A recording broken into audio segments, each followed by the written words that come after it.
All right, we on here. We live and direct. Dear God. So it's I'll be supreme. looking now. Huh? Nah, it's okay.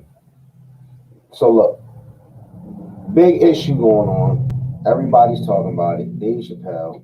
We're gonna start with him. His new Netflix special. What's it called? The Closer? Yeah, the closer on Netflix. Um, I think it's the last of like either three or I think he had no five. I think he had five specials. I think this is the last It's one. about I think it was like a five. I it's think it was like five. I don't yeah. think this is the last one. You want? I thought it was the last one because it's called the closure. I know he did Sticks and Stones. He did this one. He did the first one he did was actually a two part special. Okay, I know he did. I know he did like one in the club. Yeah, it is five. I know he did the Because one at his house. he did the two-part special. He did the one after that. Then he did Sticks and Stones, which was the last one, which he referenced in the closer, discussing his trans friend. So yeah, it's five. Only because the first one is literally split into two. Okay. It's two. He gave two specials and one from Jump. Okay. So this one has a lot of people outraged because he had a lot to say about the Hoffman people, as we would call them. Respectfully. Respectfully. Uh, he opened up the show and said that he had some things that he was going to say. This is, going to pretty much be the last time he said the things they needed to say. And he was going to make some interesting points. And he did. Um, he said something in the special about, that kind of caught my attention when he was talking about the Caitlyn Jenner thing. And he was saying how it's easier for somebody to change their gender than it was for Muhammad Ali to change his name.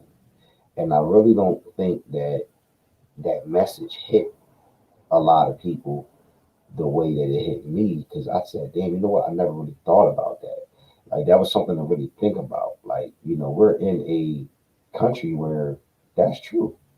Even the things that he said about the baby, that's true. You can kill somebody and nothing happens to your career. But, you hurt a group of people's feelings and now they want to sit there, they want to cancel you. And that's why I want to ask you, so do you think that with, groups like, LGBTQ, the Me Too movement and stuff like that, do you think that society today is just overly sensitive or they overreact to a lot of things? Because it seems like anything that gets said or that gets done now, somebody's telling. Even with the Karen situations. You know what I'm saying? Like if you don't like something, it's like, all right, I'm telling. Get you jammed up. You know what? I mean, everybody can sit and point fingers and say, "Oh, it's the cancel culture," and blame it on that, or blame it on social media. I mean, social media is part to blame. I think the problem is not that people are sensitive. Everybody has an opinion. We can all agree on that. Anybody's going to be in the comments, I'm sure everybody has an opinion. The problem is everybody's opinion is not meant to have a big platform. And cancel culture, to me personally, this is just my opinion. I feel cancel culture it's a culture of followers. And that's why I don't think it's that is weird or something new because you've always had people that wanted something canceled or taken down in a way, but it's so many voices and you got so many people that can openly say it and get to a masses. Even if it's 100, 200 people, you add up 100 people that have 150 to 200 followers each, that's a large quantity of people. So you talking about people being able to sit there and now you got people when you think about it, we live in a society where we wake up in the morning, one of the first things we do is touch our phone because we're looking for social media to tell us how to think. So the first thing you think is, oh, Dave Chappelle, he said this about trans people, and you didn't even see the closer or Sticks and Stones or any of his other specials. You're automatically now you have that in your subconscious. So when you see it, you're looking for the negativity. Some people won't even openly admit that they didn't see what was wrong with it, or they don't want to have that opinion. They'll go with the masses and say, yeah, he need to be canceled. That was offended. Like, let's be real. A lot of y'all people are following. only because anything all over the globe, with whatever comes up across your timeline, when you really break down his special, he really didn't say anything. It could be declared offensive, but not as far as to cancel. Because everybody sat there and picked what they wanted to be offended by, but completely missed the part where he talked about befriending a trans woman, giving her a shot to live her dream, and then turned around and defended him against her own community. And when she turned around and killed herself for reasons that nobody will ever know the reason, sat there, and then they still want to attack this man after she made it clear that she wasn't offended. And then all these people to talk about they care about their community, he's the only one that put money to the side for that trans woman's child's future. But people don't see that part. It's just, oh, let's cancel him. So you cancel him, what message does that send? Because you got people that want you to sit there and be canceled, but at the same time, they want to sit there and parade through the streets of this country and talk about freedom of speech. Is that not free? Freedom of speech is a double-edged sword. That means I can say F you, and you got to deal with that. But at the same time, I have to realize that I have to deal with the consequences that come with that. If I get punched in the face, that's what it is. This is the country we're living in. I don't think it's that we're overly sensitive. It's just too many people can voice their opinions, and then so many people are just following, becoming sheep. So it's like, it's not that it's everybody's always had their opinion. So it comes off as sensitive. Transsexuals have been around, and all type of members of the alphabet community, respectfully. I'm 38 years old, before I was born. They've been around forever. Some of the greatest people through history that we read about were basically, in today's time, would have been in that alphabet. Period. Whether it's Roman Greeks, it's celebrities, you're talking about presidents, you name it. But he's open to have a conversation with them. And like you said, it's easier for somebody to change their name than it is to be accepted. Yeah, I mean, the same way he told the lady when he was talking about basically when he had the CHAPELLE show, he could use the N-word with impunity, and that was acceptable because that's normalized in the world, in this country. But the minute he talks about anybody of the alphabet community, he has to be canceled because it's offensive. It's like, come on, like, we got to pick a struggle. I definitely agree with that. I think that I think we're in a society where everybody is so quick to criticize, like, without even doing all of their research or knowing the full extent of the situation. You just told me some things about that I didn't know, or maybe even watching special, I didn't get that from that. I wasn't paying attention to that part. You know what I'm saying? I mean, some of the stuff, yeah. So I think, like, it's a like, I don't want to really say the whole, like, I don't want to say Me Too movement, but I will say, like, Me Too, as far as, like, somebody says something, or I'm offended, and it's like, me too, like, so am I, like, and they don't even have all the information. And that's what the problem is. It's becoming it started out, not to down an entire movement. It's not that people in that community or any community should not have a voice. Because, like I said, a lot of things in this country are a double-edged sword. Because to sit there and down their movement is also down in other movements because it'll get backlash. It's kind of like the Black Lives Matter / All Lives Matter thing. You get what I'm saying? It's like you're opening up a door for so many different things. So it's not that their movement started with the right intention, but where they're not getting that people are having an issue now with their movement is it's becoming a follower movement. Whether you're talking Me Too, anything with the alphabet community, anything of that nature, that's what it's becoming. So now it's like, when you break down everybody, like you said, did y'all even really watch the closer? Did you really break down every single joke?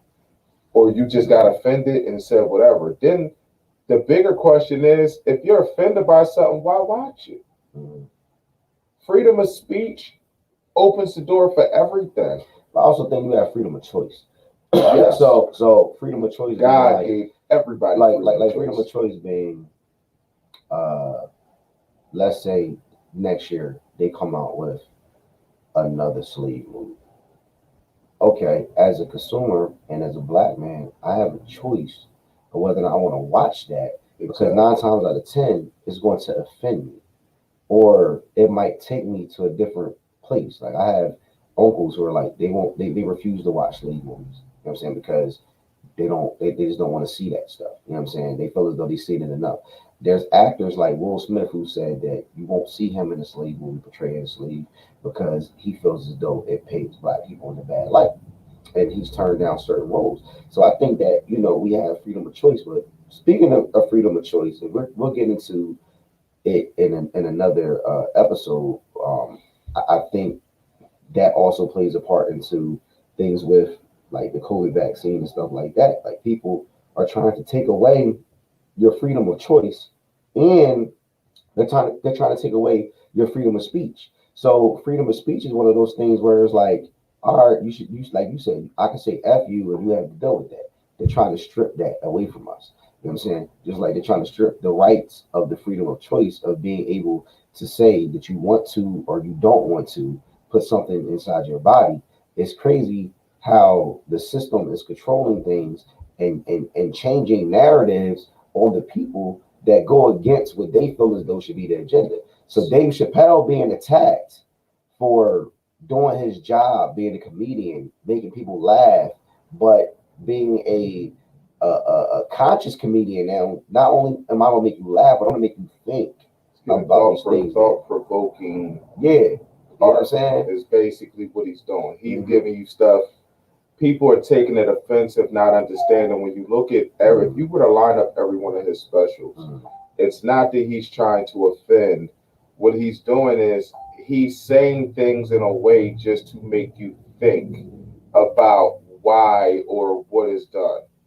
It's like he said in one of his specials, he specifically told a kid in his 20s, he said, you kids nowadays don't know how to feel because you have to Google things that I've lived through.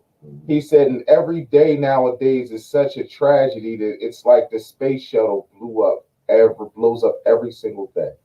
Like people don't think about that. With social media, we have access to so much information so quickly. Everything's a tragedy. And people are like, oh, I miss the good old days, whatever. The best times in society was when you didn't know every detail of what was going on across the world. You see little bits and pieces of it. You could read up on some things, and in the privacy of your home, you could form an opinion, and that opinion was your opinion and your opinion only. Now you see everything going on in every single state, every single little town, everything going on. Like a celebrity sneezes the wrong ways online, and everybody's like, "Oh man, I like the way he wiped his nose." It's like, come on. Yep. It's like seriously. So my thing is that Dave Chappelle break that wall. Did he do something that is just legendary? Because now you have these other comedians like Seinfeld and them coming to his defense. You know what I'm saying? Backing him up. So now I feel like it's starting a chain reaction, a domino effect, where it's like, all right, comedians, like I remember a couple years ago, they tried to attack Tracy Morgan. Tracy Morgan said, and I quote, he said, they can take a dick, but they can't take a joke. This is what he said. This is what he said. And it's that like, shouldn't be funny. I mean, it shouldn't be funny, but it was funny. But the reality of it was he was attacked. You know what I'm saying? He was attacked, and I feel like he went through that. He went through that first. But what I think is interesting is that, and I thought about this as I was on a plane the other week. I was watching Adam Sandler's The Longest Yard, and in that movie, Tracy Morgan was in there, and he plays a gay guy in prison, a homosexual in prison. So I feel like, to Dave Chappelle's point of what he said in the past about you know, the black comedians being in a dress, he feels as though he's bigger than that, better than that. He doesn't have to be in a dress to be funny. I think he stood his ground, staying true to himself. And I think that people like Dave Chappelle, people like 50 Cent, you can't cancel them because they are unapologetically themselves. If somebody's always been who they are and they stay true to who they are, you can't cancel them. The question is it that because they can't be canceled because they're unapologetically themselves?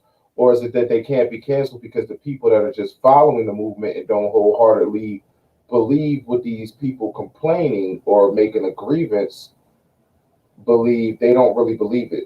So it's like, oh, I'm gonna go along with this movement, but these people aren't getting canceled because the people that are just following don't really feel the same. So they're not pushing as hard. So when you think of your movement as 1,000 strong, it's only like 50 strong. You get what I'm saying?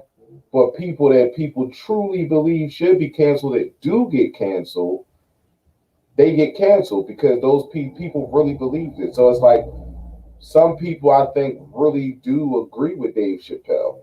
But now it's like these communities, these movements have people such in fear.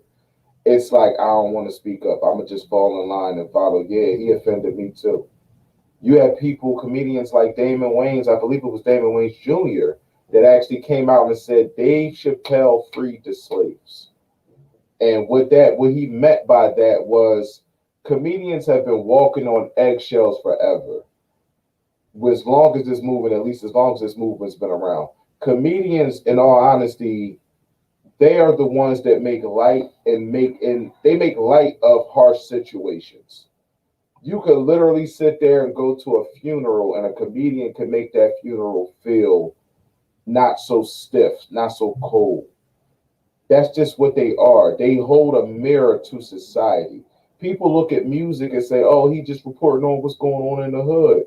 That's what comedians do. And Dave Chappelle is pretty much the Picasso of that right now. He's holding a mirror to the country, to the world, and making you look at it from a different perspective. So, what makes him different from a rapper or a freaking somebody on a podcast like us or a news anchor? If Anderson Cooper was to say something like that, you wouldn't be offended. Not just because he's part of that community, but because the simple fact of it's the truth. Sometimes I don't think it's what's said, I think it's who said it. It's what's making people offended. Which is why you can sit there, you can hear black people use the N word on TV a million times. You can hear a Caucasian use the N word. And depending on whose mouth it comes from, is how offended people will be. Prime example. On that note, I'm in New Orleans the other week. Me and my wife we walking, sightseeing on the late night on our way to Bourbon Street. So it's Italian. Bourbon Street. Shout out to Bourbon Street. It's an Italian restaurant, right, on this little side street, and he blasting big. And I'm like, all right, you would never think like Italian restaurant. You know, you got Italian dudes. There's two Italian dudes sitting in front of the restaurant, blasting Biggie, right, out of a little Bluetooth speaker or whatever, right. So I don't even remember what Biggie's song it was. You know what I'm saying? I think it was Juicy. I think it was Juicy. Definitely probably some commercial. Yeah, I think it was Juicy. And the end of it. And if you don't know, now you know, nigga. And me and my wife walked past and see them, and my wife was like, wait a minute, you can't say that. You know what I'm saying? It's awkward. You know what I'm saying? It's like it's not okay. You know what I'm saying? Like everybody doesn't understand that. So then the question comes, is that not a clear-cut case of pandering to minorities because you're on Bourbon Street? Which is majority minorities. No, we were off of Bourbon. We weren't on Bourbon. We were off Bourbon. We didn't get the Bourbon yet. So but you're still in that vicinity. And that area is still, is it not? I haven't been there personally, but I know people that besides yourself that have been there. It's majority a minority area, correct? Mm-hmm. So would that not mean that they are somewhat pandering to them. If you listen to Biggie, hey, who was anybody to say anything? Yeah, but why are you blasting it in that area and you outside posted? That gives off the signal to say, hey, we white, but we cool. Yeah, that's what I think. Like I said, it was a side street. It was the late night. There wasn't nobody out there. It might have been like me, my wife, and maybe like another white couple. We were on the left side of the street. The Italian spot was on the right side of the street. So I think the two guys were in front of the restaurant listening to Biggie, and they just thought it was just them.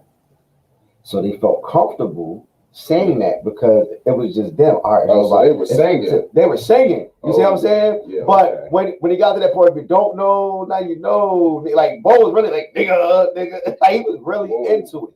So my whole thing was like, you feel comfortable because you know or you feel like there's nobody, no consequence around.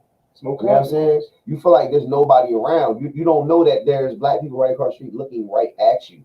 You know what I'm saying? As you're doing this. But that has been going on since the beginning of the time. Mm-hmm. Even when the N-word was not being used openly to degrade black people, that doesn't mean that Caucasians white people were not using it in their homes. You got to remember, most of gangster rap was bought by white suburban kids. Groups like NWA did not blow strictly off the hood. They blew off of white suburban kids. That's just a fact. So, yeah, they felt comfortable saying it. It's pandering. They were enjoying themselves, but at the same time, openly blasting it. They're in a predominantly black neighborhood. Even though it wasn't a lot of people outside, they know black people could still walk past. So they didn't give a shit.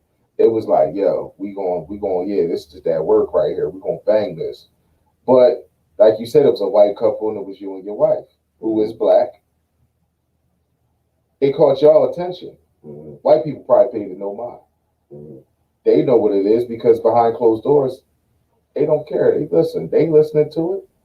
Mm-hmm. But you and your wife, it's like, oh, wait a minute. Mm-hmm. Now, you could be offended and be like, oh, like, and say something. Or you be like, oh, man, they kind of cool. Let me go see what this pasta look like. Mm-hmm. Like, they probably cool as hell. Mm-hmm. I mean, granted, and then this is where I say, being offended is a double-edged sword. Mm-hmm. Why? Because if you look at history, if you want to go deep, it said that Sicilians are technically black. Mm-hmm. This is where I'm saying freedom of speech is a double-edged sword. Mm-hmm. You're offended, but then when you think about it, should you be offended? Yeah. You get what I'm saying? Well, that's the weird space we're in America. You're right. I think that. And then if it's freedom of speech, they got every right to say the N-word. So listen, for the people that are going to be watching this, y'all leave y'all opinions, y'all thoughts in the comments to let us know what you think. How do you feel about the Dave Chappelle situation? Do you think Dave Chappelle is wrong?